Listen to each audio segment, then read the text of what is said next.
तो हाँ, hello friends, जैसा कि मैंने प्रॉमिस किया था आप लोग से कि मैं पूरी सेकेंड ईयर फिजिक्स का 600 पॉइंट्स हैं, तो 600 पॉइंट में दो दो पॉइंट के 10-10 मिनट के वीडियोस लेकर मैं आपके सामने आऊँगा। तो पहला 2 पॉइंट का वीडियो आपके सामने है 10 मिनट का। तो कूलम्स लॉ के फर्स्ट 2 पॉइंट्स हैं। पहला है कि व्हाट इज़ चार्जेस और दूसरा है व्हाट इज़ फ्रिक्शनल इलेक्ट्रिसिटी। तो what is charges and what is frictional electricity, ये बात मैं आज आपको समझाने जा रहा हूँ। आप गौर से देखिए। सबसे पहली बात कूलम्स लॉ में पहली बात आती है कि चार्जेस क्या हैं, व्हाट आर चार्जेस। पहली बात है व्हाट आर चार्जेस और दूसरी बात है what is frictional electricity, what do we understand by frictional electricity. ये 2 पॉइंट मैं आज आपको समझाऊंगा। मैंने इसके पहले के वीडियो में आपको बताया था कि आपके पास टोटल सेकेंड ईयर के फिजिक्स में 600 पॉइंट्स हैं और 600 पॉइंट्स में 2-2 पॉइंट के 10-10 मिनट के मैं 300 वीडियो लेके आपके सामने आऊँगा और उसमें कंप्लीट आपका एक इन डेप्थ इन्फॉर्मेशन होगी सेकेंड ईयर फिजिक्स की। तो आज पहला 2 पॉइंट्स हैं, वो पॉइंट्स हैं व्हाट आर चार्जेस और व्हाट इज फ्रिक्शनल इलेक्ट्रिसिटी। तो सबसे पहले आप ये समझिए कि चार्जेस क्या होते हैं, चार्ज क्या होता है।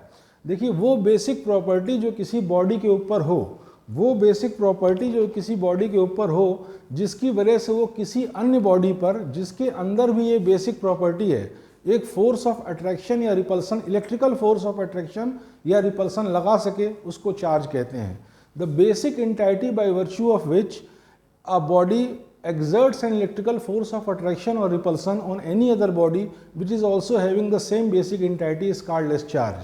जैसे आप फर्स्ट ईयर में आपने पढ़ा होगा कि ग्रेविटेशन चैप्टर के अंदर कि एक बॉडी दूसरी बॉडी के ऊपर एक ग्रेविटेशनल फोर्स ऑफ अट्रैक्शन लगाती है।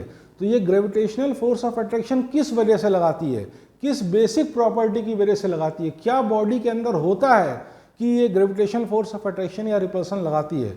तो वो बेसिक प्रॉपर्टी जो होती है वो होती है मास। अगर बॉडी के अंदर मास नहीं है तो ग्रेविटेशनल फोर्स ऑफ अट्रैक्शन या रिपल्सन नहीं लगेगा। उसी तरीके से इलेक्ट्रिकल फोर्स ऑफ अट्रैक्शन और रिपल्सन दो बॉडी में नहीं लगेगा अगर उनके ऊपर चार्ज नहीं है। तो ये चार्ज का मतलब है व्हाट इज चार्ज से ये मतलब है, ठीक है। तो इस चैप्टर में सबसे पहला पॉइंट था कि चार्ज क्या होता है। अब आप दूसरा पॉइंट देखिए, फ्रिक्शनल इलेक्ट्रिसिटी क्या होती है। फ्रिक्शनल इलेक्ट्रिसिटी से मतलब है, जैसे नाम से ही क्लियर है, चार्ज आपको क्लियर हो गया, चार्ज क्लियर हो गया। अब आप सुनिए फ्रिक्शनल इलेक्ट्रिसिटी। फ्रिक्शनल इलेक्ट्रिसिटी क्या होती है। फ्रिक्शनल इलेक्ट्रिसिटी जैसे कि नाम से ही क्लियर है, फ्रिक्शनल इलेक्ट्रिसिटी वो इलेक्ट्रिसिटी है जो कि डेवलप्ड होती है किसी बॉडी में, जो कि डेवलप्ड होती है जब हम दो बॉडी को रब करते हैं। जब भी हम किन्हीं दो बॉडीज़ को रब करते हैं तो उन बॉडी के अंदर जो इलेक्ट्रिसिटी डेवलप होती है उसको हम फ्रिक्शनल इलेक्ट्रिसिटी कहते हैं। मतलब वह विद्युत जो घर्षण से उत्पन्न हो। The electricity which is developed by friction is called as frictional electricity. आपने क्लास 9-10 में पढ़ा होगा कि जब भी हम इबोनाइट रॉड को कैटस्किन से रगड़ते हैं या वूल को जो है स्टील रॉड से रगड़ते हैं या सूखे बालों में कंघी करते हैं तो उनके अंदर एक इलेक्ट्रिक प्रॉपर्टी डेवलप हो जाती है और वो टाइनी बिट्स ऑफ पेपर को अट्रैक्ट कर लेते हैं। ये इलेक्ट्रिक प्रॉपर्टी क्यों डेवलप होती है, कैसे डेवलप होती है और इसके क्या इम्पैक्ट हैं, यही इतनी बातें हम फ्रिक्शनल इलेक्ट्रिसिटी में पढ़ेंगे। तो सबसे पहले तो आप ये जान लीजिए कि फ्रिक्शनल इलेक्ट्रिसिटी है क्या। वो इलेक्ट्रिसिटी, वो विद्युत जो दो वस्तुओं को आपस में रगड़ने से या उनके घर्षण से उत्पन्न हो, उसी को घर्षण विद्युत कहते हैं। इसको स्टैटिक इलेक्ट्रिसिटी भी कहते हैं, क्योंकि इस केस में जो चार्जेस डेवलप होते हैं वो चार्जेस नॉर्मल इलेक्ट्रिसिटी की तरह मूव नहीं करते हैं। आपके हर बोर्ड में, चाहे आईसीएसई का बोर्ड हो, चाहे यूपी बोर्ड हो, चाहे सीबीएसई बोर्ड हो, 2-3 बार ये क्वेश्चन रिपीट करके पूछा है कि what is frictional electricity and why it is called as static electricity. तो उसका आंसर आप ऐसे लिखेंगे, frictional electricity is that electricity which is developed by rubbing two substances. For example, when we rub ebonite rod with cat skin and steel rod with wool, ये example हो गया है। और भी कॉम हेयर और भी कॉम और dry hairs, इन सब केसेस में जो इलेक्ट्रिसिटी डेवलप होती है उसको फ्रिक्शनल इलेक्ट्रिसिटी कहते हैं। इनके अंदर एक इलेक्ट्रीफाइड प्रॉपर्टी डेवलप हो जाती है जिसकी वजह से टाइनी बिट्स ऑफ पेपर को अट्रैक्ट करते हैं। उसके बाद अगला पार्ट का आंसर आप ऐसे लिखेंगे, it is also called as static electricity because the charges do not move. तो ठीक है, अब मैं आपको बताने जा रहा हूँ, मैं शॉर्ट वीडियो बनाऊंगा 2-2 पॉइंट्स के, और लगभग आपके पास 600 पॉइंट्स हैं पूरी सेकेंड ईयर की फिजिक्स में और 600 पॉइंट्स आपके पास हैं फर्स्ट ईयर की फिजिक्स में। तो इन सारे पॉइंट्स का बेसिक कंसेप्ट मैं आपको दे दूंगा 6-6 पॉइंट्स के वीडियो में। फिर आईआईटी मेडिकल या बोर्ड के जो क्वेश्चंस डिस्कस करने होंगे वो हर चैप्टर के बाद एक छोटे वीडियो बना के मैं भेजता रहूँगा, ठीक है ना। तो अब आप देखिए फ्रिक्शनल इलेक्ट्रिसिटी चार्जेस क्या होता है ये आप समझ चुके हैं। चार्जेस वो मूलभूत प्रॉपर्टी है जिसकी वजह से किसी अन्य बॉडी पे इलेक्ट्रिकल फोर्स ऑफ अट्रैक्शन और रिपल्सन कोई बॉडी लगाती है, ठीक है ना। अगर किसी बॉडी पे चार्ज है तो किसी अन्य बॉडी पे जिसके ऊपर भी चार्ज है वो एक विद्युतीय इलेक्ट्रिकल फोर्स ऑफ अट्रैक्शन या रिपल्सन लगाएगी, ठीक है ना। अब देखिए फ्रिक्शनल इलेक्ट्रिसिटी मैंने आपको बता दिया, वो इलेक्ट्रिसिटी जो दो बॉडीज को रब करने से डेवलप होती है, जो दो बॉडी के घर्षण से उत्पन्न होती है, उसको फ्रिक्शनल इलेक्ट्रिसिटी कहते हैं। इस केसेस में जो चार्जेस डेवलप होते हैं बॉडी पर वो चार्जेस मूव नहीं करते, इसीलिए इसको स्टैटिक इलेक्ट्रिसिटी भी कहते हैं। अब मैं 2 बातें और बताऊंगा और ये वीडियो खत्म हो जाएगा। पहली बात ये बताऊंगा कि ये इलेक्ट्रिसिटी डेवलप कैसे होती है, वो तरीका बताऊंगा, और दूसरी बात बताऊंगा कि जो इलेक्ट्रिसिटी डेवलप होती है उसकी वजह से कैसे वो किसी अन्य बॉडी को अट्रैक्ट करती है। इन 2 बातों के बाद आपके नेक्स्ट वीडियो में आपका टाइप्स ऑफ चार्ज और प्रॉपर्टीज ऑफ चार्ज होगा, और इस तरह से धीरे धीरे मैं वीडियोस बनाता रहूँगा, ठीक है। तो अब आप देखिए फ्रिक्शनल इलेक्ट्रिसिटी में दो बॉडीज को रब करने पे कैसे इलेक्ट्रिक प्रॉपर्टी डेवलप होती है ये मैं समझाने जा रहा हूँ। जैसे मान लीजिए कोई एक बॉडी है ए और दूसरी बॉडी है बी। इनिशियली ये दोनों बॉडी क्या होगी, न्यूट्रल होगी। न्यूट्रल का मतलब ये नहीं होता है कि एब्सेंस ऑफ चार्ज, न्यूट्रल का मतलब होता है equal amount of positive and negative charge. कोई भी बॉडी इनिशियली न्यूट्रल होती है, यानी उसके अंदर पॉजिटिव और नेगेटिव चार्जेस तो होते हैं लेकिन वो बराबर अमाउंट में होते हैं, जिसकी वजह से वो न्यूट्रल होती है, एक दूसरे को न्यूट्रलाइज कर देते हैं। लेकिन जब हम दो बॉडीज़ को रब करते हैं तो क्या होता है कि एक बॉडी से दूसरे बॉडी में और दूसरे बॉडी से पहली बॉडी में इलेक्ट्रॉन्स का ट्रांसफर होता है। जैसे मान ली मैंने 2 बॉडीज़ ली, इनिशियली दोनों न्यूट्रल है, इनिशियली दोनों के अंदर कोई चार्ज नहीं है, लेकिन जब उनको हम रब करते हैं तो इस बॉडी से इस बॉडी में और इस बॉडी से इस बॉडी में चार्जेस जाते हैं।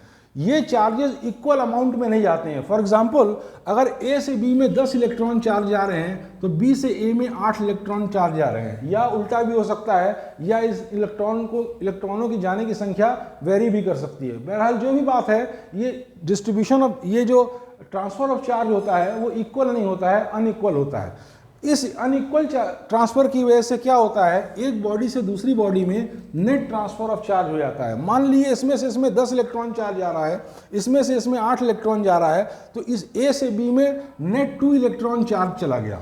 अब बताइए आप लोग कि इलेक्ट्रॉन कैसा चार्ज है, इलेक्ट्रॉन पॉजिटिव है कि नेगेटिव, तो इलेक्ट्रॉन नेगेटिव चार्ज है। तो अगर किसी न्यूट्रल बॉडी में से हम नेगेटिव चार्ज निकाल देंगे तो वो किस तरह का चार्ज उसके ऊपर डेवलप हो जाएगा, उसके ऊपर पॉजिटिव चार्ज डेवलप हो जाएगा। और किसी न्यूट्रल बॉडी में अगर हम 2 इलेक्ट्रॉन का एक्सेस चार्ज दे देंगे तो क्या होगा, तो उस बॉडी में दो इलेक्ट्रॉन का नेगेटिव चार्ज डेवलप हो जाएगा। इस तरीके से जब हमने इसको रब किया तो रब करने के बाद बॉडी ए में आपका 2 इलेक्ट्रॉन का पॉजिटिव चार्ज आ गया और बॉडी बी में 2 इलेक्ट्रॉन के बराबर नेगेटिव चार्ज आ गया। इस तरीके से दो बॉडीज जो इनिशियली अनचार्ज थी बाद में चार्ज हो गई। मैंने वो तरीका बताया कि कैसे फ्रिक्शन से, कैसे घर्षण से, कैसे रबिंग से, कैसे दो बॉडी को रगड़ने से दोनों बॉडीज चार्ज हो जाती हैं। मैंने वो तरीका आपको समझाया। मैं शॉर्ट वीडियोस बनाते जाऊंगा, आप लाइन बाय लाइन फॉलो करिए, उसमें कुछ भी एरर नहीं होगा, आप कहीं से भी उसको क्रॉस चेक करवा सकते हैं। और मात्र 600 पॉइंट्स के बाद आपकी सारी फिजिक्स का बेसिक्स तैयार हो जाएगा, और उसके बाद हम क्वेश्चंस का भी बनाते जाएंगे, मतलब आईआईटी मेडिकल का भी, बोर्ड का भी जितने क्वेश्चंस होंगे उनके भी वीडियोस जितना भी पॉसिबल होगा बनाते जाएंगे, ठीक है ना। तो अब आप देखिए, मैं बता रहा हूं अगर कोई बॉडी घर्षण से या फ्रिक्शन से चार्ज हो गई तो किस प्रकार से वो किसी अन्य बॉडी को अट्रैक्ट करेगी, तो वो मैं आपको दिखाने जा रहा हूं। मान लीजिए कोई टाइनी बिट ऑफ पेपर है, इनिशियली क्या होगा, ये भी न्यूट्रल होगा, न्यूट्रल का मतलब equal amount of positive and negative charge. अब इसमें पॉजिटिव और नेगेटिव चार्ज इक्वली डिस्ट्रीब्यूटेड होंगे throughout the volume. Positive और negative charge throughout the volume equally distributed होंगे। ऐसा नहीं होगा कि किसी एक पॉइंट पे ज़्यादा पॉजिटिव चार्ज, दूसरे पॉइंट पे ज़्यादा निगेटिव चार्ज, ऐसा कुछ नहीं होगा। पूरे वॉल्यूम में बराबर इलेक्ट्रॉन्स डिस्ट्रीब्यूट होंगे। लेकिन जब हम एक चार्ज बॉडी इसकी विसिनिटी में लाएंगे, विसिनिटी मतलब क्लोजनेस में, जब इसके क्लोजनेस में हम एक चार्ज बॉडी लाएंगे, मान लीजिए हम पॉजिटिवली चार्ज बॉडी इस टाइनी बिट ऑफ पेपर के क्लोजनेस में ला रहे हैं, हम वो तरीका बता रहे हैं। मैंने आपको पहले बताया फ्रिक्शन इलेस्टिसिटी क्या होती है, फिर मैंने बताया कि फ्रिक्शन इलेस्टिसिटी डेवलप कैसे होती है दो बॉडीज को रब करने पे। अब मैं तीसरी बात बता रहा हूं कि अगर कोई बॉडी चार्ज हो गई तो किसी और बॉडी को वो कैसे अट्रैक्ट करेगी, कैसे टाइनी बिट्स ऑफ पेपर को अट्रैक्ट करेगी, मैं वो चीज दिखाने जा रहा हूं। गौर से देखिए, ये टाइनी बिट ऑफ पेपर है, इस इनिशियली ये न्यूट्रल है, कोई भी बॉडी इनिशियली न्यूट्रल होती है, और इस केस इनिशियली क्या है, इसके अंदर पॉजिटिव नेगेटिव चार्ज है और उनका इक्वल डिस्ट्रीब्यूशन है, through out the volume distribution equal है। जब हम कोई चार्ज बॉडी इसके क्लोजनेस में लाएंगे, इसकी विसिनिटी में लाएंगे, तो ये क्या होगा, इसके जो नेगेटिव इलेक्ट्रॉन्स जो इक्वली डिस्ट्रीब्यूटेड थे वो इस चार्ज बॉडी के पास आ जाएंगे। क्या होगा, इस चार्ज बॉडी के पास आ जाएंगे। तो सेकेंड केस में क्या होगा, जो इक्वली डिस्ट्रीब्यूटेड इलेक्ट्रॉन्स थे, अब वो इलेक्ट्रॉन्स इस चार्ज बॉडी के पास आ गए। तो शुरुआत में क्या था, शुरुआत में और बाद में दोनों केस में ये बॉडी जो थी वो दोनों केस में न्यूट्रल है। लेकिन फर्क क्या हुआ कि डिसलोकेशन ऑफ चार्जेस हो गए। पहले चार्जेस पूरे वॉल्यूम में इक्वली डिस्ट्रीब्यूटेड थे, लेकिन इस केस में चार्जेस इस बॉडी के पास आ गए। तो अब इस बॉडी के पास आ गए, तो अब आप देखिए ये बॉडी जहां पहले चार्जेस इक्वली डिस्ट्रीब्यूटेड थे, बाद में यहां पे नेगेटिव चार्ज आ गए और यहां पे एक साइड पॉजिटिवली हो गया, एक साइड नेगेटिव हो गया। अब क्या होगा कि इस नेगेटिव चार्ज की वजह से ये बॉडी अट्रैक्ट करेगी, कोलम्बियन फोर्स ऑफ अट्रैक्शन लगेगा, और इस पॉजिटिव की वजह से रिपेल करेगी, और दोनों का मैग्नीट्यूड बराबर है। इस नेगेटिव की वजह से अट्रैक्ट करेगी और इस पॉजिटिव की वजह से रिपेल करेगी, लेकिन दोनों का मैग्नीट्यूड जो है वो बराबर है। तो मैग्नीट्यूड बराबर होने के बाद भी दोनों का डिस्टेंस डिफरेंट है, ये पास है और ये कंपैरेटिवली दूर है। तो अल्टीमेटली क्या होगा, ये अट्रैक्ट कर जाएगी, इसकी वजह से रिपेल करेगी और इसकी वजह से अट्रैक्ट करेगी। लेकिन चूंकि ये पास है, इसलिए अल्टीमेटली बॉडी अट्रैक्ट कर जाएगी और इस तरह से टाइनी बिट्स ऑफ पेपर को अट्रैक्ट कर देती है। तो इस तरीके से मैंने 2 पॉइंट्स आपको क्लियर कर दिए। मेरी वीडियोस आप देखते आइए, अच्छे लगे तो लाइक और सब्सक्राइब करते आइए, और धीरे धीरे मैं इसको 600 पॉइंट्स का वीडियो आपके सामने दूंगा। धन्यवाद।